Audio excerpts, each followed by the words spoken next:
بعض آدمی کسی کے ہاں دعوت میں چلا جائے تو ڈونگے میں دھوئے نکال دیتا.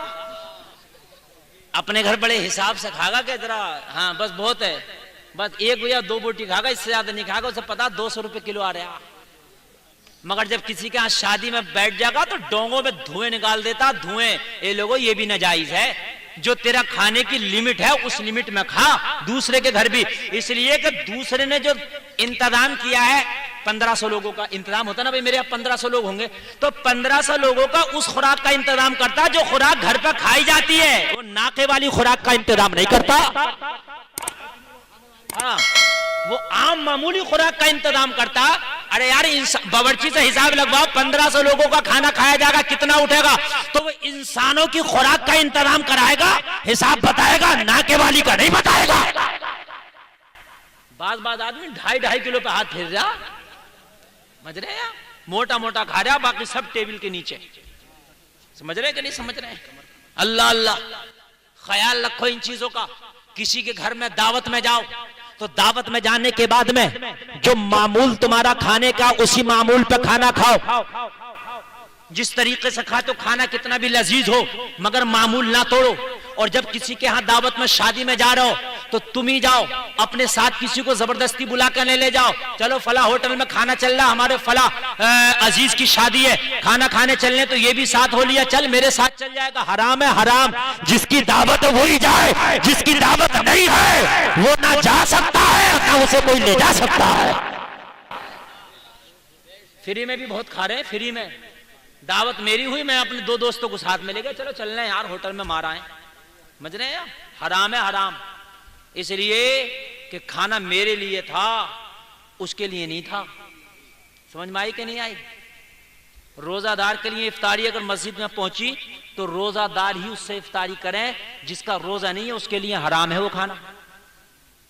اس لیے کہ جس نے افطاری کا انتظام کرایا روزہ داروں کے لیے کرایا, جو پورا دن کھا رہا اس کے لیے نہیں کرایا. اور مسجد میں جا کر جب افطاری ہوئی تو کھا سب رہے. اور اب تو ایسی افطار پارٹی ہو رہی ہے, افطار پارٹی میں کون آ رہے ہیں سب سے پہلے روزہ افطار میں؟ ملائم سنگھ یادو, جن کے دادا دی نے بھی روزہ نہ رکھا ہو. غریب کی افطار پارٹی تم نے نہیں دیکھی ہوگی اتنے بڑے پیمانے پہ جتنی امیروں کی افطار پارٹیاں چل رہی ہیں. جھوٹ تو نہیں بول رہا ہوں؟ ہمارے مسلمانوں کو بھی نہ ہو کیا گیا, دکھاوا ان کا اتنا بڑا ہو گیا. افطار پارٹی کرا رہا تو ان کی کرا جو غریب ہیں, جو اوریجنل میں اچھا نہیں کھا پاتے ہیں, ان کی کیوں کرا رہا؟ نیتاؤں کی جنہوں نے کبھی روزہ رکھ کے نہیں دیکھا ہوتا کیسا.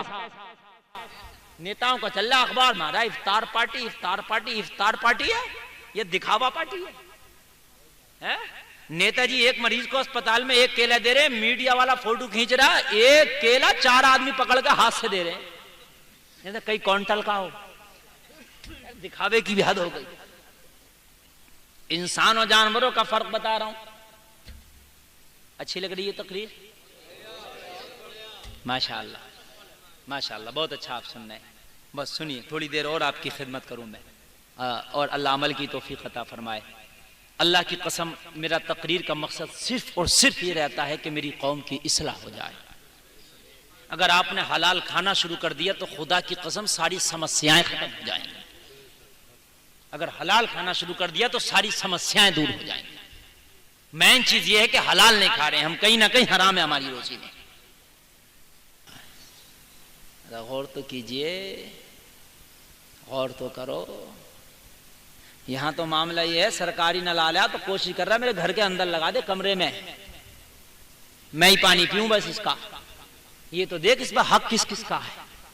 جس کا حق ہے اس پر پہنچنا چاہیے. اللہ اللہ.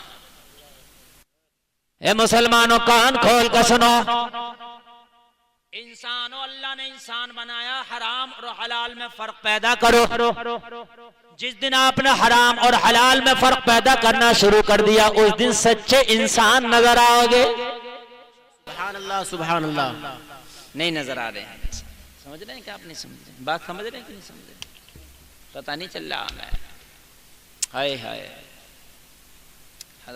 پتہ ہی نہیں ہے. معاملہ بڑا عجیب سا ہو گیا یار. جانوروں میں کوئی مر جائے تو انہیں بھی کوئی ٹینشن نہیں, اور ہم میں بھی کوئی مر جائے تو ہم میں بھی کوئی ٹینشن نہیں.